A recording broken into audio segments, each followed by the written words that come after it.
ਕਿ ਬੱਚੀ ਕਿੰਨੀ ਕੁ ਦੇਰ ਤੋਂ ਬਿਮਾਰ ਹੈ? 2 ਮਹੀਨੇ ਹੋਈ ਗਏ ਆ ਬਹੂ। 2 ਮਹੀਨੇ ਤੋਂ ਬਿਮਾਰ ਹੋ ਗਈ ਹੈ। ਹਾਂਜੀ, ਬੜੀ ਦਵਾਈ ਲਈ ਹੈ ਤੇ ਆਰਾਮ ਕੋਈ ਨਹੀਂ ਆਇਆ। ਤੇ ਅੱਲਾ ਕਰੇ ਤੇ ਸਾਨੂੰ ਗੁਆਂਢਣ ਨੇ ਦੱਸਿਆ ਸੀ ਭਈ ਉੱਥੇ ਨਾਮ ਤੁਹਾਡਾ ਦੱਸਿਆ, ਮੈਨੂੰ ਨਾਮ ਹੀ ਭੁੱਲ ਗਿਆ। ਮੇਰਾ ਨਾਮ, ਮੇਰੀ ਭੈਣ, ਮੇਰੀ ਜ਼ੀਸ਼ਾਨ ਨਾਮ ਹੈ ਮੇਰਾ। ਦਿਸ਼ਾਨ। ਹਾਂ। ਤੇ ਉਹ ਫਿਰ 2 ਦਫਾ ਅੱਗੇ ਵੀ ਆਇਆ, ਮੇਰਾ ਵੱਡਾ ਬੇਟਾ ਇਹਦਾ ਪਾਪਾ ਨਾਲ ਆਇਆ ਸੀ ਤੇ ਉਹ ਫਿਰ ਤੁਸੀਂ ਘਰ ਨਹੀਂ ਸੀ ਟੱਕਰੇ। ਠੀਕ ਹੈ। ਤੇ ਬੜੀ ਦਵਾਈ ਲਈ ਅਸੀਂ ਮਹੱਲੇ ਚੋਂ ਵੀ, ਫਿਰ ਇੱਥੋਂ ਕਬਾਲ ਕੋਲ ਵੀ ਖੜੀ ਜਿਹੜਾ ਫਾਟਕ ਤੇ ਆ। ਹਾਂ, ਡਾਕਟਰ ਇਕਬਾਲ। ਹਾਂਜੀ, ਕੋਈ ਫਰਕ ਨਹੀਂ ਇਹਨੂੰ। ਠੀਕ ਹੈ। ਫਿਰ ਸਾਡੀ ਮਸਾਈ ਲੱਗੀ ਆਖਣ ਵੀ ਉੱਥੋਂ ਹੀ ਤੁਹਾਨੂੰ ਆਰਾਮ ਆਉਣਾ ਦਾਦੜੇ ਦਾ।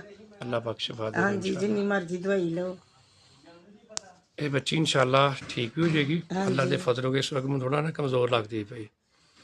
ਮੇਰੇ ਅੱਲਾ ਦੇ ਫਜ਼ਲੋਂ ਕਰਨਾ ਇਹ ਜਿਹੜਾ ਇਹਦਾ ਮੂੰਹ ਦਾ ਮਸਲਾ ਨਾ, ਦਾਣੇ ਇਹਦੇ ਅੰਦਰ ਜਿਹੜਾ ਰਾਲਾਂ ਵੀ ਬੜੀਆਂ ਸੁੱਟਦੀ ਸੀ। ਰਾਲਾ ਉਹਦੀ ਵਜ੍ਹਾ ਨਾਲ ਮੂੰਹ ਨਹੀਂ ਚੋਂ ਝੱਗ ਝੁੱਗ ਆਉਂਦੀ ਤੇ ਬੜਾ ਸਾਫ਼ ਕਰੀਦਾ। ਨਹੀਂ, ਇਨਸ਼ਾਅੱਲਾ ਠੀਕ ਹੋ ਜਾਏਗੀ। ਹਾਂਜੀ, ਇਹ ਰਾਲਾ ਵੀ ਨਹੀਂ ਆਉਣਗੀਆਂ ਇਹਦੀਆਂ। ਇਹਦਾ ਥੱਲੇ ਮੂੰਹ ਨਾ ਥੋੜਾ ਸਾ ਅੰਦਰੋਂ ਸਵੈਲ ਕੀਤੇ ਅਜੇ ਹਾਂਜੀ। तो इंशाअल्लाह तो मैं देना वा तेल ਉਹਦਾ थोड़ा हल्का हल्का मसाज करना है। अल्लाह पाक ਨੂੰ सेहत दे, अल्लाह ने तंदुरुस्ती दे, अल्लाह पाक ਤੁਹਾਡੇ ਦੀ ਰਹਿਮਤ करे।